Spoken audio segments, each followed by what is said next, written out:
வணக்கம். நான் உங்களோட மேகலா சந்துரு. என்னடா பிஜேபி காரங்கள ஒரு ஓரமா வந்து கதறிட்டு இருப்பாங்கன்னு பார்த்தா இவ்வளவு சந்தோஷமா வீடியோ பண்ணிட்டு இருக்காதுன்னு நினைக்காதீங்க. உடன்பிறப்புகளே, இது நீங்க கதற வேண்டிய நேரம்.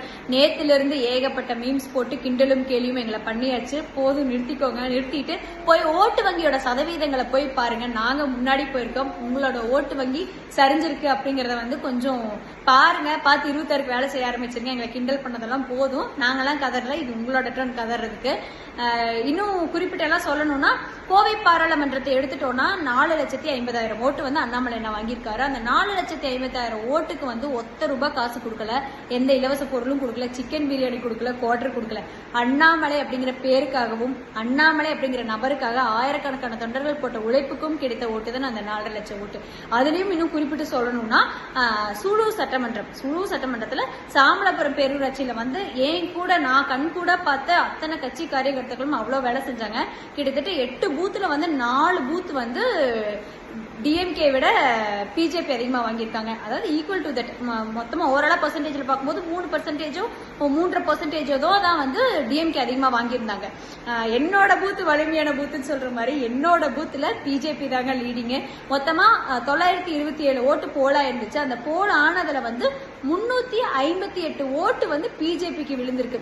நாங்க போய் அண்ணாமலை ஒரு வீடியோல சொல்லியிருந்தாரு, வீடு வீடா போங்க, கேளுங்க, நம்பிக்கை கொடுங்கன்னு. அந்த மாதிரி வீடு வீடா போய் மக்கள் கிட்ட நம்பிக்கை கொடுத்து அவ்வளோ தூரம் உழைப்பை போட்டு கிடைத்த உழைப்புக்கு கிடைத்த வெற்றி தான் அந்த 358 வாக்கு. ஏன்னா இது டிஎம்கே பெல்ட். இங்க கவுன்சிலரு, பேரூராட்சி தலைவர் எல்லாருமே டிஎம்கே காரங்க தான். அப்படி இருந்தும் கூட அவங்கனால வெறும் 290 ஓட்டு தாங்க வாங்க முடிஞ்சது. ஏடிஎம்கே 225 ஓட்டு வாங்கியிருந்தாங்க. இன்னும் குறிப்பிட்டு எல்லாம் சொல்லணும்னா, இந்த பூத்துக்குள்ள வேலை செஞ்சவங்க யாருமே பூத் கமிட்டியில இல்ல, கட்சியில இல்ல.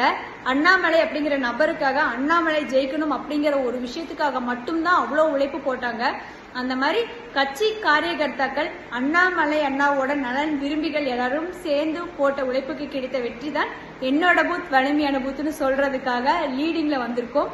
இதெல்லாம் ஜஸ்ட் ட்ரைலர் தான். 2026ல எங்க அண்ணா சிஎம்மா போய் உட்காருவாரு. அப்பவும் காலரை தூக்கிட்டு சொல்லுவோம், என்னோட பூத் வலிமையான பூத்து, என்னோட தேசம் வலிமையான தேசம்னு சொல்ற மாதிரி காவிக்கொடி பாரத தேசம் எங்கும் பரவும். 3வது முறையா ஒரு உலகத்தோட விஸ்வ குருவா எங்களோட மோடியை போய் ஆட்சி அமைக்க போறாரு அப்படிங்கறதெல்லாம் வந்து எங்களுக்கு ரொம்ப சந்தோஷமா இருக்கு.